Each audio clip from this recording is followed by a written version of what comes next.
I just want to say thank you to my new subscribers. You guys are awesome, and tell me what you think about this video.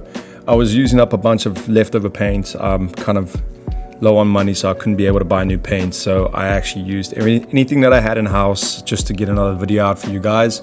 And I am honestly, I'm so taken back by this. This is probably one of my favorite ones that I've done, and I'm new to acrylic pouring and cell development because I've been creating other different art, but I really had a lot of fun with this. And please leave a comment, let me know what you think about this piece. I know I had a couple of areas where the canvas kind of popped through a little, but I actually like that.